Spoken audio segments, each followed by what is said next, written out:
দেখুন, আমি আপনাকে বলতে চাই যে আমি রাধাকে ভালোবাসি।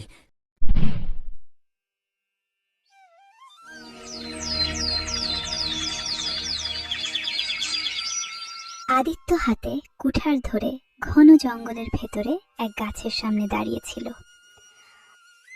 তুমি যতই পুরনো গাছ হও না কেন, আমরা তো কাঠুরি। তোমাকে টুকরো টুকরো করে কেটে দেব আর বাজারে খুব ভালো দামে বেচে দেব। চলো ভাই। এত কথা বলে আদিত্য কুঠার চালাতে যাচ্ছিল। ঠিক তখনই সেখানে আর এক কাঠুরে এসে পড়ল, যে আদিত্যকে মজা উড়িয়ে বলল, আরে ভাই থামো থামো থামো, আরে তোমায় কতবার বলেছি আদিত্য কাঠুরের ধান্দা ছেড়ে আর একটা ধান্দা ধরো। এটা শুনে আদিত্য রাগে ফেটে পড়ে বলল, এসব কি আজে বাজে কথা বলছো তুমি? পাগল টাগল হয়ে গেছো নাকি? আরে ঠিকই তো বলছি, তুই যখনই তোর কাঠ নিয়ে বাজারে যাস কোনো গ্রাহক তোর কাঠ কেনে না। হেরে গিয়ে তুই গ্রামে অর্ধেক বা 3/4 দামে কাঠ বেচে দিস, আর গ্রামের লোকে যেন মায়া করে তোর কাঠ কেনে, যে না হলে হয়তো তুই না খেয়ে থেকে যাবি। আর তুই যত কাঠ কাটিস তার অর্ধেকও বাজারে নিয়ে যেতে পারিস না, কোনো না কোনো বিপদ নেমেই আসে। এটা শুনে আদিত্য ভেঙে পড়ল। এখন যাই হোক, কিন্তু আমার বিশ্বাস আছে একদিন না একদিন আমার ভাগ্যের তারাগুলো নিশ্চয়ই বদলে যাবে। আরে কিছু লোকের ভাগ্য কোনো দিনই বদলায় না আদিত্য, তাদের তারাগুলো সব সময় দুর্দশায় থাকে। তুই গরিব ছিলি, গরিবই থাকবি। এই কথা বলে দ্বিতীয় কাঠুরে আদিত্যকে নিয়ে মজা করতে করতে সেখান থেকে চলে গেল। আদিত্য আবার কাঠ কাটতে লেগে গেল। কিছুক্ষণ পরে সে কাঠের গাইড বেঁধে গ্রামের দিকেই ফিরছিল। ঠিক তখনই আকাশে কালো মেঘ জমল, আর হালকা ফোঁটা ফোঁটা বৃষ্টি শুরু হলো। ওহো, তোমারও কি এখনই বৃষ্টি নামাচ্ছিল? আরে কাঠ ভিজে যাবে, আর ভেজা কাঠ কেউ বাজারে কেনে না। আরে কেন বৃষ্টি নামালে মেঘ দেবতা?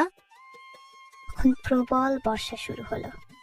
আদিত্য এদিক ওদিক বৃষ্টির হাত থেকে বাঁচার মতো কোনো ঠাঁই খুঁজতে লাগলো।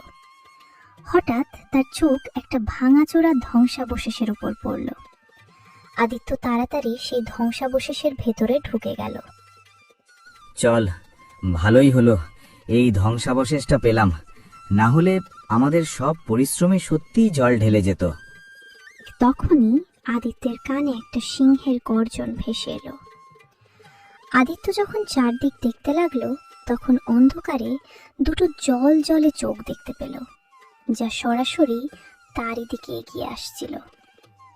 কিছুক্ষণের মধ্যেই আদিত্য বুঝল ওই দুটো চোখ আর কারো নয়, একটা বনু সিংহেরই। সিংহকে দেখে আদিত্য ভীষণ ভয় পেয়ে গেল, খুব দ্রুত ছুটতে শুরু করল। কিছুক্ষণ পরে আদিত্য বৃষ্টিতে ভিজতে ভিজতেই নিজের গ্রামে ফিরে এলো। ঠিক তখনই গ্রামের প্রধান সেখানে এসে হাজির হলো। আরে আরে আদিত্য, কি হলো? জঙ্গলে কি কোনো ভূত টুরুপ দেখেছো নাকি, যে পাগলের মতো ছুটতে ছুটতে এসে সীমানায় লুটিয়ে পড়লে? আরে বৃষ্টি হচ্ছে, তাড়াতাড়ি বাড়ি চলে যা। হ্যাঁ হ্যাঁ প্রধানজি, আমি তো বাড়িতেই যাচ্ছি। হ্যাঁ হ্যাঁ, ও সব ঠিক আছে, কিন্তু বলতো তোর কোঠারটা কোথাও দেখা যাচ্ছে না, আর তুই আর জঙ্গল থেকে কাঠও কেটে আনিসনি, ব্যাপার কি? হঠাৎ আদিত্যের মনে পড়ল, সে ভয়ে যখন কাঠের গাইডটা সিংহের মুখের দিকে ছুঁড়ে মেরেছিল, তখন তার কুঠারটাও ওই ধ্বংসাবশেষের ভেতরে পড়ে গিয়েছিল। আরে কি হলো? কোনো গভীর চিন্তায় ডুবে গেলি? এ আদিত্য। আদিত্য সব ঘটনা বলতে বলতে সে বলল, হ্যাঁ প্রধানজি, আজ তো কোনো রকমে প্রাণটা বাঁচালাম। আরে তুই সত্যি একেবারে বোকার হদ্দ, তুই এত বড় ভীতু আমি ভাবিনি। আরে সিংহটা তো তোর সামনে ছিল, কুঠারটা তো তোর হাতে ছিল, কেটে দিতি সিংহটাকে, ছিঁড়ে ফেলে দিতি।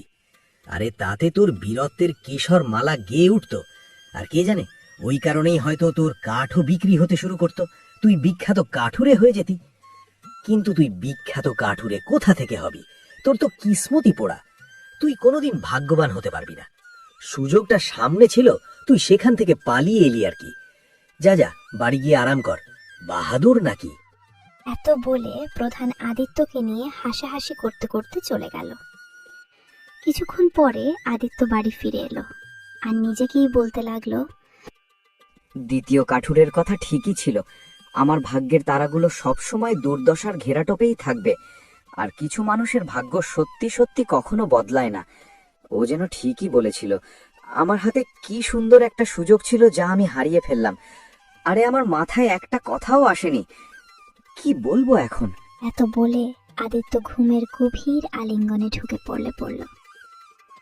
পরের দিন আদিত্য ঘুম থেকে উঠে জঙ্গলে যাওয়ার প্রস্তুতি নিতে লাগলো। তখনই তার মনে পড়ল কুঠারটা তো জঙ্গলে ফেলে এসেছে। আরে ধুর, কুঠার তো ওই ধ্বংসাবশেষেই পড়ে আছে। এখন তো প্রথমে গিয়ে ওই ধ্বংসাবশেষে কুঠারটাই খুঁজে বের করতে হবে। আরে কি বলবো, আমার মতো পোড়া কপালের মানুষকে তো আর কোনো কাঠুরে কুঠারও ধারা দেবে না। চল ভাই। এত কথা বলে আদিত্য বাড়ি থেকে বেরোতেই ঠিক তখনই তার প্রিয়সী রাধা সেখানে এসে প্রচন্ড রাগে আদিত্যকে বলল, মনে হচ্ছে আমার তোমাকে বিয়ে করার স্বপ্ন অপূর্ণই থেকে যাবে। কি হলো রাধা, তুমি এত রেগে আছো কেন?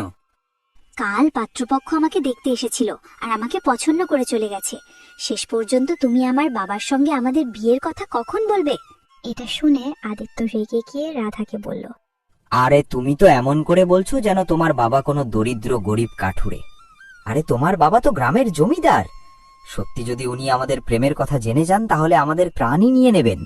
তুমি কি বলছো? এটা তো তোমাকে আমার প্রেমে পড়ার আগেই ভাবা উচিত ছিল। কান খাড়া করে শোনো, আমি বিয়ে করব তো তোমাকেই করব, নয়তো আমি নিজের প্রাণ দিয়ে দেব। এত বলে রাধা সেখান থেকে চলে গেল। আদিত্য গভীর চিন্তায় ডুবে গেল আর নিজেকে বলল, রাধা যা বলে তা করে দেখায়। কোথাও এমন না হয় সত্যিই পান দিয়ে দেয়। আর যদি তা হয় তাহলে আমি নিজেকে কোনোদিন ক্ষমা করতে পারবো না। কিন্তু করবই বা কি? জমিদারের কাছে যেতে ভয় অত লাগে। কিছুক্ষণ আদিত্য গভীর চিন্তায় ডুবে রইল। তারপর নিজেকে বলল, হ্যাঁ, এখন যাই হোক, একদিন না একদিন তো জমিদারের জানা হবেই যে তার মেয়ে আমাকে ভালোবাসে। চল তবে, আজ আমার জমিদারের মধ্যে নীলায়ক নড়াই হয়েই যাবে। চল দেখা যাক। নিজের প্রাসাদে আদিত্যকে দেখে জমিদার চমকে উঠে বলল, আরে ও পোড়া ভাগ্যবালা, তোর এখানে কি কাজ? তোকে তো এখন জঙ্গলে থাকার কথা। তুই কাঠুরে আমার প্রাসাদে কি করতে এসেছে? জমিদার মশাই, আমি আপনার সঙ্গে খুব জরুরি একটা কথা বলতে এসেছি। কোনো জরুরি কথা? দেখুন, আমি আপনাকে বলতে চাই যে আমি রাধাকে ভালোবাসি। এটা শুনে জমিদারের রাগ চূড়ান্তে উঠে গেল আর সেই রাগে আদিত্যের দিকে তীক্ষ্ণ দৃষ্টিতে তাকিয়ে রইল। তখন আদিত্য গিলে গিলে বলল, জমিদার কথাটা এই যে রাধাও আমাকে ভালোবাসে।